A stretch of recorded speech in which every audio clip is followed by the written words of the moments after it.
तो आज की वीडियो में हम देखेंगे क्लास 10 साइंस का बहुत ही महत्वपूर्ण ऑब्जेक्टिव क्वेश्चन। तो चलिए शुरुआत करते हैं।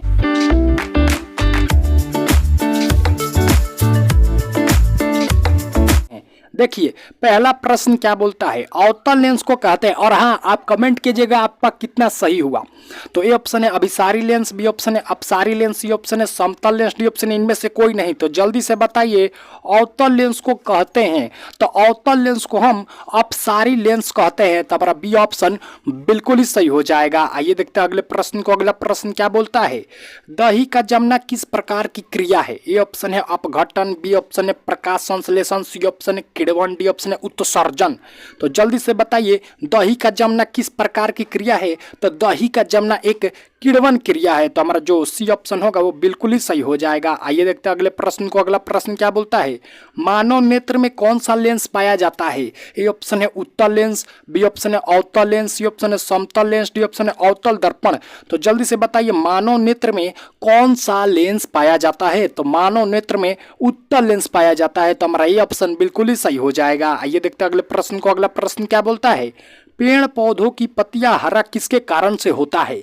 जो पेड़ पौधे की पत्ती हरा दिखाई देती है वो किसके कारण से होता है, आपको बताना है। ए ऑप्शन है क्लोरोफिल, बी ऑप्शन है फ्लोरीन, सी ऑप्शन है मैग्नीशियम, डी ऑप्शन है लो आयस्क। तो जो पेड़ पौधों की पत्तियां हरा होती है ना, वो क्लोरोफिल के कारण होती है। तो हमारा ये ऑप्शन बिल्कुल ही सही हो जाएगा। आइए देखते हैं अगले प्रश्न को। अगला प्रश्न क्या बोलता है, मुख्य प्रदूषक कौन होता है जो सबसे ज्यादा प्रदूषण फैलाता है भाई। ये ऑप्शन है ऑक्सीजन, बी ऑप्शन है नाइट्रोजन, सी ऑप्शन है कार्बन डाइऑक्साइड, डी ऑप्शन है क्लोरीन।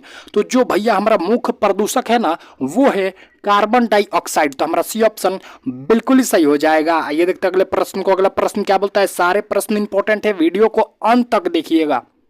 देखिए, प्रतिरोध का एसआई मात्रक क्या होता है। ए ऑप्शन है वाट, बी ऑप्शन है ओम, सी ऑप्शन है एम्पियर, डी ऑप्शन है वोल्ट।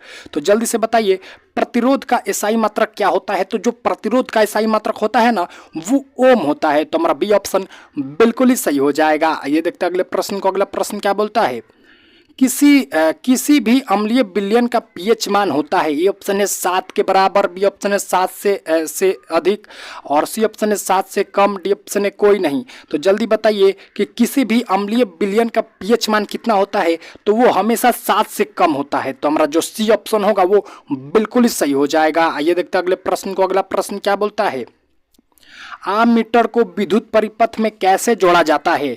जल्दी से बताइए, जो विद्युत धारा मापने वाला आममीटर होता है, चाहे ए मीटर बोले, वो उसको विद्युत परिपथ में कैसे जोड़ा जाता है। तो भैया श्रेणी क्रम में जोड़ा जाता है। तो हमारा ये ऑप्शन बिल्कुल ही सही हो जाएगा। आइए देखते हैं अगले प्रश्न को। अगला प्रश्न क्या बोलता है, ये प्रश्न बहुत ही इंपॉर्टेंट है आपके परीक्षा को लेकर। तो आपको बताना है अपवर्तन के कितने नियम है। ऑप्शन है 2, बी ऑप्शन है 3, सी ऑप्शन है 5, डी ऑप्शन है 4। तो जल्दी से बताइए कि अपवर्तन के कितने नियम है। तो अपवर्तन के आपको याद कर लेना है कि 2 नियम है। तो हमारा ये ऑप्शन बिल्कुल ही सही हो जाएगा। आइए देखते हैं अगले प्रश्न को। अगला प्रश्न क्या बोलता है, संगमरमर का रासायनिक सूत्र क्या होता है।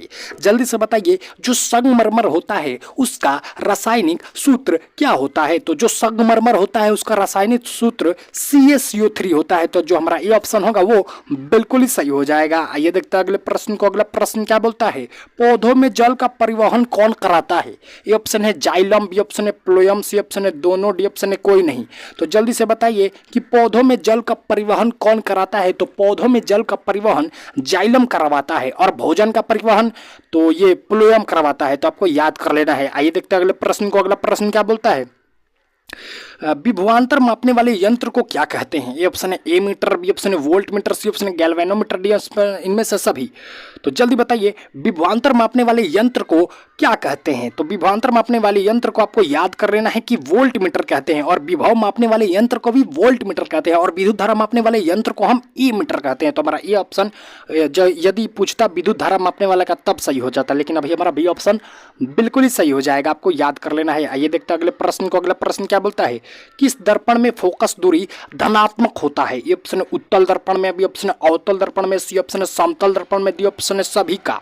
तो जल्दी से बताइए, किस दर्पण में फोकस दूरी धनात्मक होता है। तो जो उत्तल दर्पण होता है ना, इसमें फोकस दूरी धनात्मक होता है, और जो अवतल दर्पण होता है ना, इसमें फोकस दूरी ऋणात्मक होता है। आपको याद कर लेना है। आइए देखते हैं अगले प्रश्न को। अगला प्रश्न क्या बोलता है, मनुष्य में कौन सा लार एंजाइम पाया जाता है।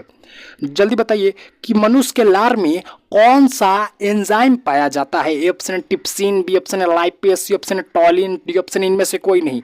तो मनुष्य के लार में जो एंजाइम पाया जाता है उसका नाम है टॉलिन। तो हमारा जो सी ऑप्शन होगा वो बिल्कुल ही सही हो जाएगा। आइए देखते हैं अगले प्रश्न को। अगला प्रश्न क्या बोलता है? अम्लीय वर्षा का पीएच मान कितना होता है? ए ऑप्शन है 5.6 से अधिक, सी ऑप्शन है 5.6 से कम, सी ऑप्शन है 12 से अधिक, डी ऑप्शन है 14 से अधिक। तो जल्दी बताइए अम्लीय वर्षा का पीएच मान कितना होता है? तो 5.6 से कम। तो हमारा जो बी ऑप्शन होगा वो बिल्कुल ही सही हो जाएगा। आइए देखते हैं अगले प्रश्न को। अगला प्रश्न क्या बोलता है? मोटर गाड़ी के चालक के सामने कौन सा दर्पण लगा रहता है? जल्दी बताइए कि जो मोटर गाड़ी के चालक होते हैं उनके सामने कौन सा दर्पण लगा रहता है? तो आपको याद कर लेना है, उनके सामने उत्तल दर्पण लगा रहता है। ये प्रश्न बहुत बार एग्जाम में पूछा जा चुका है। तो हम जो बी ऑप्शन होगा वो बिल्कुल सही हो जाएगा। देखिए 20वां प्रश्न क्या बोलता है, ये भी इंपॉर्टेंट है। मनुष्य का विकक संबंधित है किससे? ए ऑप्शन है पोषण से, बी ऑप्शन है श्वसन से, सी ऑप्शन है उत्सर्जन से, डी ऑप्शन है परिवहन से। तो आपको बताना है मनुष्य का विकक संबंधित है किससे? तो उत्सर्जन से संबंधित है। तो हमारा सी ऑप्शन बिल्कुल ही सही हो जाएगा। आइए देखते हैं अगले प्रश्न को। अगला प्रश्न क्या बोलता है? रुधिर का कौन सा अवयव रक्त स्राव को रोकता है? ए ऑप्शन है लासिका, बी ऑप्शन है प्लाज्मा, सी ऑप्शन है प्लेटलेट्स और डी ऑप्शन हीमोग्लोबिन। तो जल्दी से बताइए कि रुधिर का कौन सा अवयव होता है जो रक्त का स्राव रोकता है? तो वो भैया प्लेटलेट्स होता है जो रक्त का स्राव रोकता है। तो हमारा सी ऑप्शन बिल्कुल ही सही हो जाएगा। आइए देखते हैं अगले प्रश्न को। अगला प्रश्न क्या बोलता है? सौर सेल बनाने में किसका उपयोग किया जाता है? ऑप्शन है शीशा का, बी ऑप्शन स्टील का, सी ऑप्शन है अबरक का, डी ऑप्शन सिलिकॉन का। तो भैया सौर सेल बनाने में उप धातु का उपयोग किया जाता है। और उप धातु इसमें से देखिए कौन है? कौन है भाई? सिलिकॉन है। तो हमारा डी ऑप्शन बिल्कुल ही सही हो जाएगा। आइए देखते हैं अगले प्रश्न को। अगला प्रश्न क्या बोलता है? रक्त लाल किस कारण से दिखाई देता है? ए ऑप्शन है प्लेटलेट्स के कारण, बी ऑप्शन हीमोग्लोबिन के कारण, सी ऑप्शन है डब्ल्यूबीसी के कारण, डी ऑप्शन है थर्मोसाइट के कारण। तो जल्दी से बताइए रक्त लाल किसके कारण दिखाई देता है? तो रक्त लाल हीमोग्लोबिन के कारण दिखाई देता है। तो जो हमारा बी ऑप्शन बिल्कुल ही सही हो जाएगा। और हाँ, हीमोग्लोबिन के कमी से एनीमिया रोग होता है, आपको ये भी साथ में याद कर लेना है। आइए देखते हैं अगले प्रश्न को। अगला प्रश्न क्या बोलता है? हजामत के लिए किस दर्पण का उपयोग होता है? ऑप्शन है अवतल दर्पण का, बी ऑप्शन है उत्तल दर्पण का, सी ऑप्शन है समतल दर्पण का, डी ऑप्शन है इनमें से कोई नहीं। तो जल्दी से बताइए हजामत के लिए किस दर्पण का उपयोग होता है? तो हजामत के लिए वो अवतल दर्पण का उपयोग होता है। तो हमारा ये ऑप्शन बिल्कुल ही सही हो जाएगा। तो इसी के साथ आज के VBI ऑब्जेक्टिव क्वेश्चन का सेशन होता है समाप्त। मिलते हैं कल आपसे एक नए ऑब्जेक्टिव वीडियो के साथ। तब तक आप हमारे चैनल को सब्सक्राइब कर दें और अपने दोस्तों में भी शेयर कर दीजिए। धन्यवाद।